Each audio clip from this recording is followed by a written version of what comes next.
Hi, welcome to Mathematics with Tom. I am Tom, and today we are going to take a look at the binomial distribution. So let me write that down. Today is the binomial distribution.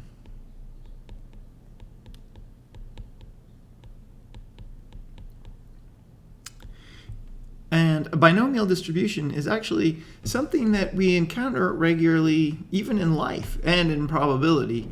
And that is it's a situation where there's only two outcomes. There's only two outcomes. So that's what the bi in binomial stands for, is two outcomes. And we call those outcomes, there's only two outcomes.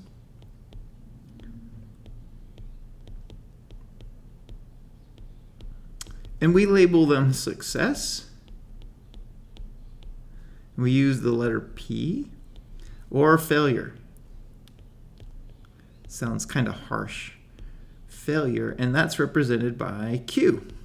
And since those are the only two probabilities, for example, if you were to flip a coin and you wanted a head, then the probability of a head would be a half. You could find so that would be a success.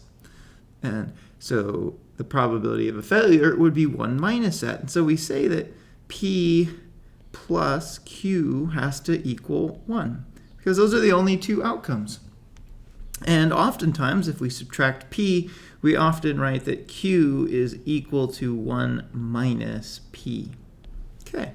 2. Again, back to the idea of flipping a coin, what results or outcomes have shown in previous flips has no effect on what will happen on the next flip. So each outcome is independent. So outcomes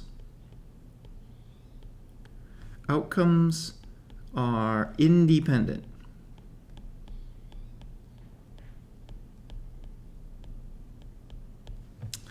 Now, we can't just keep doing this forever, flipping a coin. We might get tired of it. So because of that, we put a cap on it. We say that number 3, a binomial distribution has a fixed number of trials. A fixed number of trials.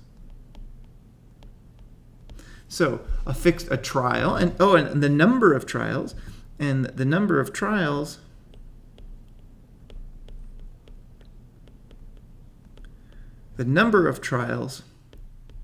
is n. Number of trials is n. I don't need a comma there. That was silly. So the number of trials is denoted by the letter n. And so what this means is that you may flip a coin 5 times, or you may select 8 people from a crowd. Something where you can count the number of outcomes possible. 3. Number 4. Number 4 is the sneaky one, and that is that the probability of success, so P, probability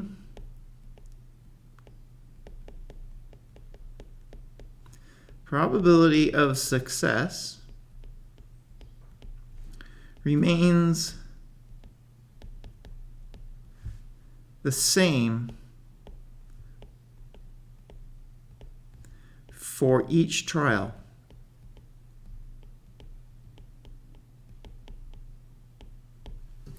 Probability of success remains the same for each trial. This one is people often find confusing, and I'll tell you why. The reason for that is, what that means is, suppose you have a test. Say you have a statistics test. So maybe it looks like this. Here's your statistics test. And maybe questions 1, 2, 3, and 4, these are all true or false.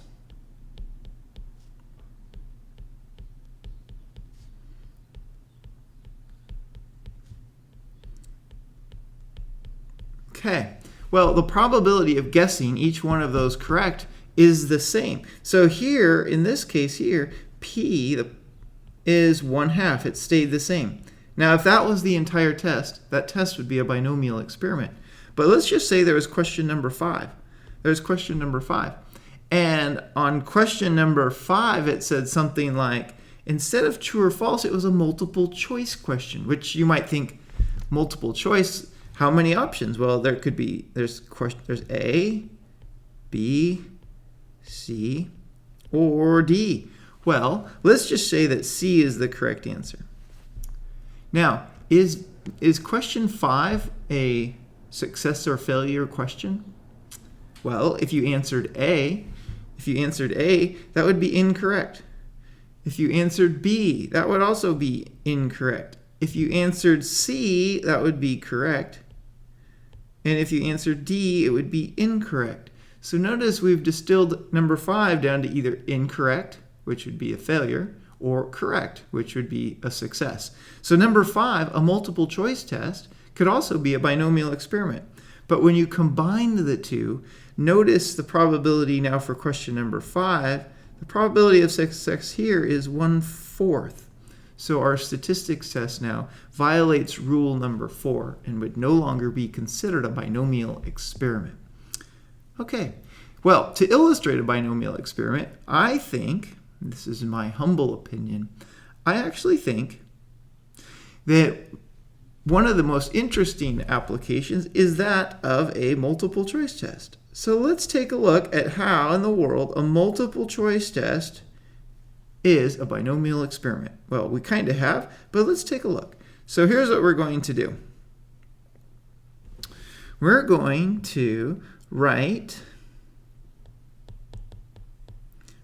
the probability distribution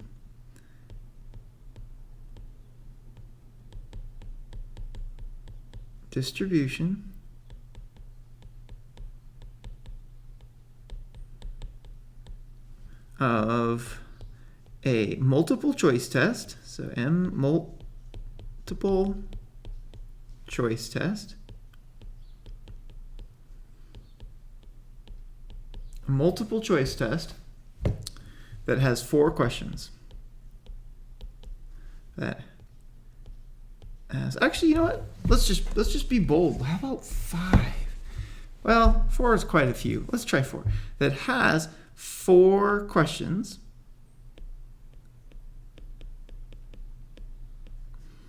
Each question. You know what? No, let's just do 5. Let's do 5. It'd be easier to keep track. Otherwise, this is going to get really messy. We don't want messy. So each has 5 questions. Each question has 4 options.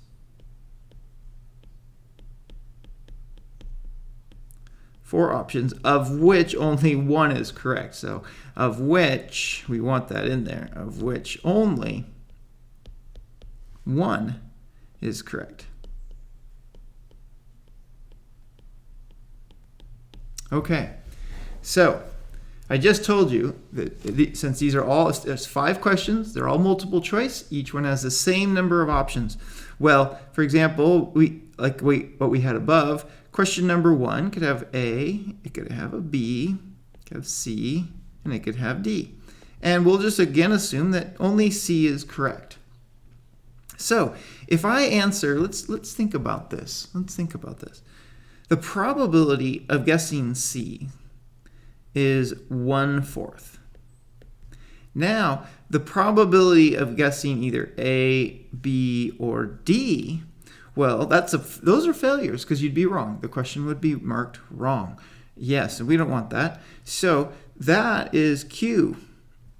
Well, Q, we can find it 2 ways. And we can see that it's 3/4, or because there's 3 out of 4 that are wrong. Or we could also take 1 minus the 1/4, the probability of success. Either way, we get 3/4. Okay. Now, how do we find this? Well, I want to start with, let's just find the probability. But find the probability of guessing 3 correct.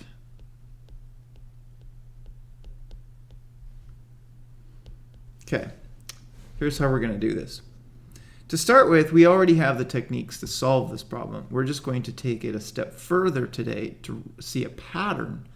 Well, what we would do is, let's just think about it. Maybe I get the first 3 correct. So I'm going to write correct, correct, correct. And then I miss the last two. I was stressed from all that guessing on the first three that I just lost my guessing powers for the last two. Well, now let's go back and let's put the appropriate probability under each letter. So the probability of the correct, well, that was 1/4. The probability of the next question being correct is 1/4. And again, 1/4. The probability of an incorrect is 3/4. And again, the final one is 3/4.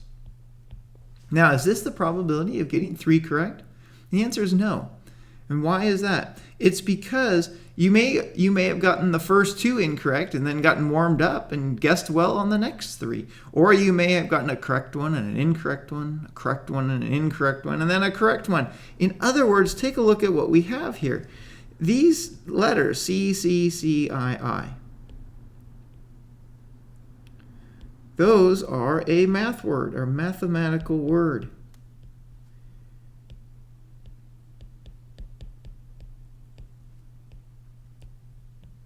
They're just symbols. And the question is, how many different ways can those symbols be arranged? Well, we can answer that by saying if they were all different, there would be 5 factorial different words. But they're not all different, are they? There's repeats in there. The C is repeated 3 times, so I divide by 3 factorial. The I is repeated twice, so I divide that by 2 factorial. That's my answer. That's the probability of 3 correct. Now, let's take this a little bit further. We could multiply this up. We could easily obtain the answer. But what I want to show you now is the next piece. I'm going to write this as 5 factorial. Let's rewrite this here. I'm going to write this as 5 factorial over, believe it or not, I'm going to write this, and I'm going to change the order here for a little bit, as 2 factorial, 3 factorial. Well, that doesn't change anything, and you probably recognize that. So then times, and then let's take these 1/4. Well, it's being multiplied twice, so we could square it. I'm sorry, not twice, 3 times. 3 times. And then the incorrects, the probability is 3/4, and there's 2 of those, so we would square that. Okay, now I want to come back to my mathematical word count. Let's write this as, notice that 3, what was 3 in this problem? 3 was my number of successes.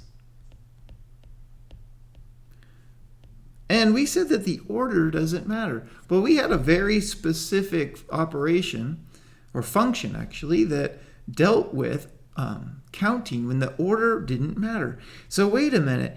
The 3 was the count of interest. I could write this as 5 factorial over 5 minus 3 factorial, 3 factorial. And then again times 1/4 cubed, 3/4 squared.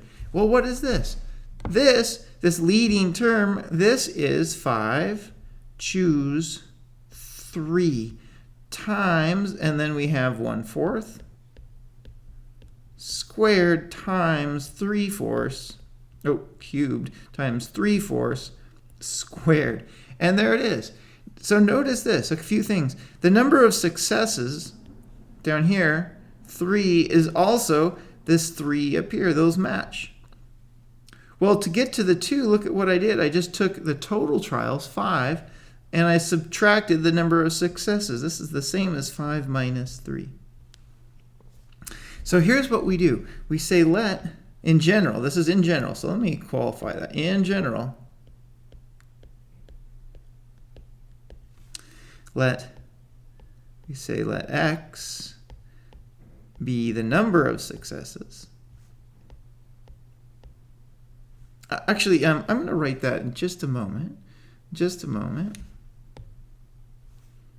going to move my screen up a little bit. I need some more space. So I want to take this one step further.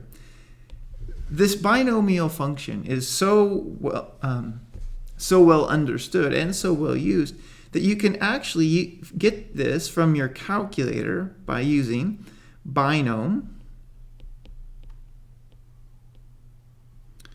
PDF. There's also a CDF, so be careful there. PDF, and I'm going to need to scoot that over. I'm just going to bring it down. So it's binom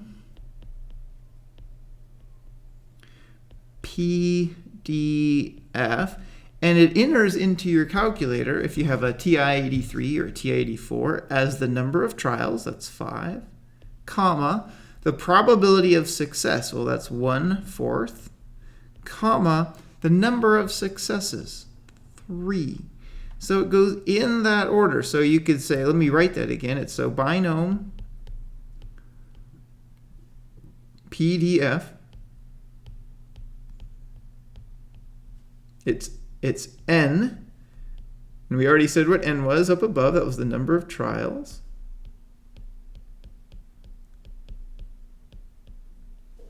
Comma, p, well, we've seen p's even on the page. That's the probability of success.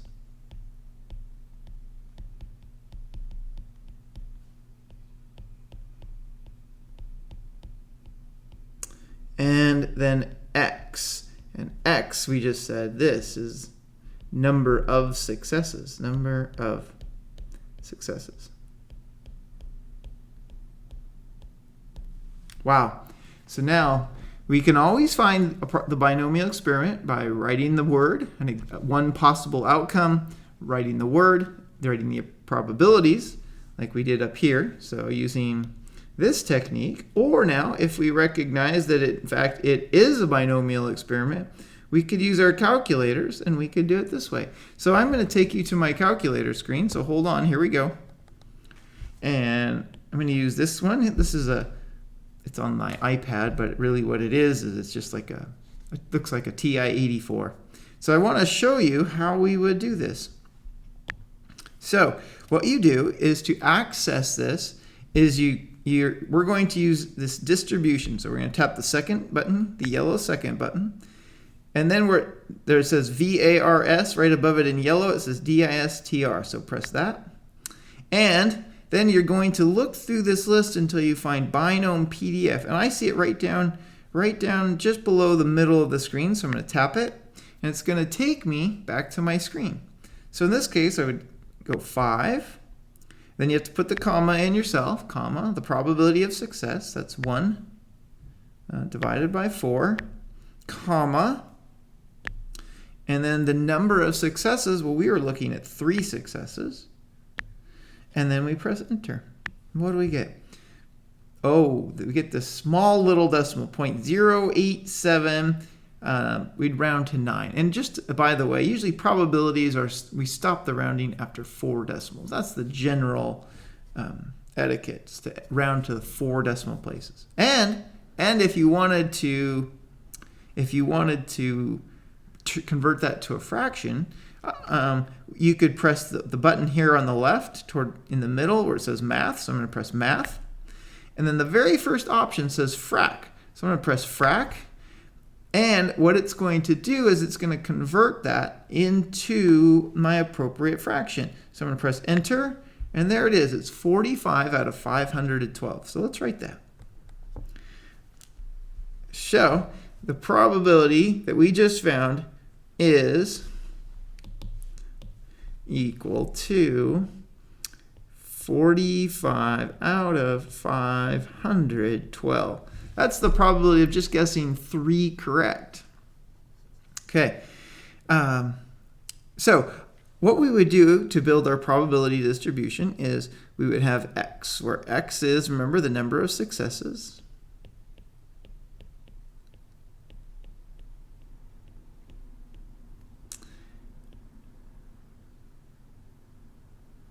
And, well, how could we do?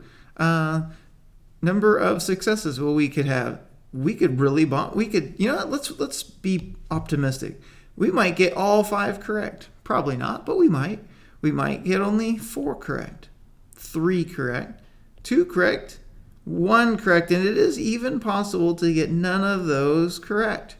And so then P of x is the probability of that. And we've already just found one of those.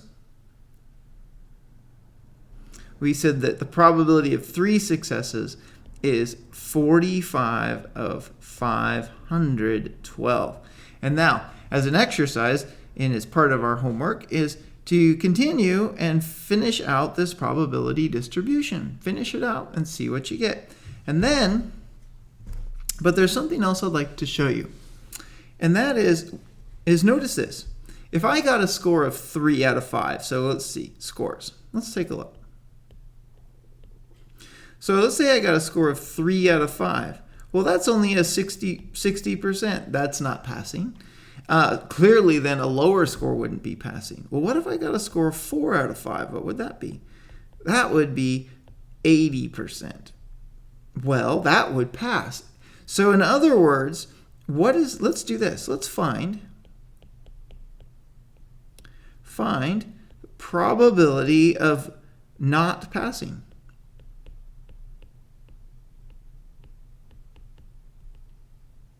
The probability of not passing. Well, what that means is I could pass by getting 3, or not pass by getting 3 out of 5. So let's write that. So that would be the probability of getting a 3. Plus, I could also not pass by getting a 2 out of 5. I could also pass by getting a 1 out of 5. And I would definitely not pass with a 0 out of 5. So those would all be not passing scores. Well, here's what you could do. You can use Binomial PDF for each one, add those results, and that would give you the answer. Now, there's another route. Your calculator also knows that the idea of adding these up is a common, and I'm going to show you 2 uses for it. So whenever you start at 0, so whenever we're starting at 0, this is the key. It has to start at 0. Start at 0. And in this case, we're going to end at 3. So end at 3. Well, we can just say, our calculator, you can do it each one by hand, or you can say, all right, that's the binomial. And then our calculator has a function called CDF. CDF. C stands for cumulative. And we enter it the same way. There's 5 trials. The probability of success is 1/4. And we need to add up the first 3, 0 to 3. Or there's 4 terms, but we need to add from 0 and stop adding up at 3. And so we can put this in our calculators and we can figure out what that would be. So let's do that. All right. So we're going to come over to our calculator. And again, we're going to press the second key and then the yellow DISTR. And then we're going to choose this time not Binomial PDF, but Binomial CDF. We enter the same thing as we did last time. It's the exact same syntax, yet it gives us a dramatically different result. Let's see. 5, 1/4, 3, parenthesis, enter. Whoa, 0.984375. Okay, you know what? Let's convert that to a fraction, right? Math, and frac, and enter. 63 out of 64, wow. Okay, so the probability then of not passing is 63 out of 64. So what was the moral of that story? What's the moral of that story? Well, I'll tell you. The moral of that story is don't try to do well on a test by guessing or by not studying. You should study. Well, there's one more thing that we can do here. Wait a minute. If this is not passing, well, then the probability, we can use the complement. Well, the complement of not passing is passing. So the probability of passing, we know that passing plus not passing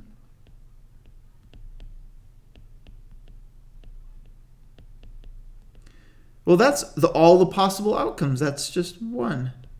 Well, I could find then the probability of passing. Oops. In other words, if I subtract, I'm going to subtract the probability here of not passing from each side.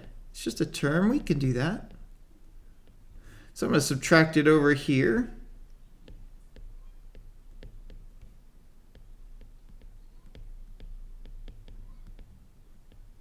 We'll look at what we just did. In other words, we could say that the probability of passing is equal to 1 minus the probability of not passing. Or you could simply type in your calculator that this is 1 minus binom CDF, and then the number of trials, probability of success, and the number of successes. In this case, you'd be subtracting 3. X would be 3. Okay? And that is how we can calculate the probabilities of a binomial experiment, and we can use our calculators to do that. I hope that helps, and thanks for watching.